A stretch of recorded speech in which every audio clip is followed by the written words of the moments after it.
I walked down the famous streets of London, once bursting with lives, now streaming with the carcasses of people that had once thought their lives were endless. I sat on the step of 10 Downing Street, the door wide open. I had already been inside. The lights flickered on and off. The body of the Prime Minister lay stretched across the table. Next to his hands were a container with a few pills left in it. His body had been left intact. I can only imagine the creatures had not devoured him like the others, due to the fact his insides were rotten from inside. Now I sat on the famous steps, no longer famous, just part of the scenery that once was London. I broke into a shop and sat on the floor eating my breakfast, at all times listening out for noises. For it was morning now, and the creatures were still about. Above grey clouds hid the sun, as if it were night. There was a great sense of foreboding doom. I had no knowledge whether I was the last man alive in London, whether only central London had been scourged, or whether the whole city, indeed the whole island, had been wiped clean. It was then I heard small bursts of gunfire, and peering through the broken window, I saw men armed with rifles and machine guns. Possibly they were the army, or merely mercenaries, firing aimlessly. Whether there was something on the ground they fired at I could not see. Maybe they were panic-stricken, and had lost any semblance of normality, I could not say. And who indeed was I to pass comment, when it had been I who had single-handedly wiped out mankind? Surely my life had been made forfeit, and yet by some strange coincidence of chance, I still lived. Possibly I thought in justification to be able to witness the destruction I had opened like Pandora's box upon this world. I carried on walking through the streets. Before long I stole a car and drove past Trafalgar Square, St. Paul's Cathedral, the museums, all shells of what they had once been, all littered with the dead bodies of mankind. Fires still burned, and the air to breathe was tinged with particles of ash wherever one went. What was this world that I now inhabited?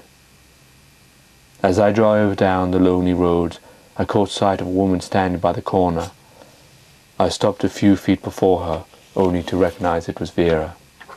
I placed my foot on the accelerator, moving my hand to the handbrake, ready to remove it and blaze her body down. She just stared back at me with a slight wry smile. I wanted to kill her, but I couldn't. I just couldn't do it, and so I drove on.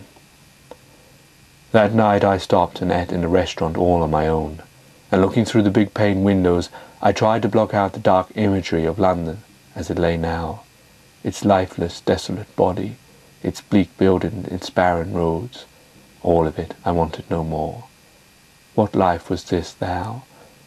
What life was this that I now led?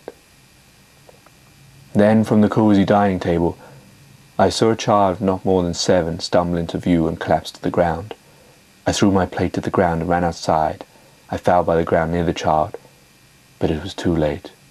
Too late again. Another life had been lost. An innocent child who had been but a small sip of life had taken its place to the graveyard of the planet Earth. I felt my emotions rise, and I screamed out as loudly as I could. My lungs enlarged, my throat bulged, my veins burst. I cried out to all the skies with a ferocity that knew no bounds, a scream that came from the very bowels of my existence to the ends of the earth. My voice finally broke, and I was left to cough and spit out blood to the streets already covered with blood, albeit dry blood. I sat crying in the middle of this London street. It had been the first time since my ordeal had begun that tears had rolled down my face, and it felt as if I had been containing an ocean of pain as it flooded out of me. I had let go. Maybe I had been finally broken. I could take it no more. Maybe there was nothing more to hold on to. These tears of a desperate man went unnoticed. I was left exhausted, and in a ball I fell to sleep. to be awoken the next morning to the familiar sounds of tweeting birds. How long had it been since I heard them? Before I opened my eyes, I imagined the world as it once was. But when I opened them, I was greeted with a blacker picture, a world that now had no colours and was full of greys. I picked myself up, wiped off some dust, and continued walking down the street to where I really cannot say I knew. But I felt as if I was being drawn somewhere, and as life had no more existence left, no meaning, I let myself be drawn.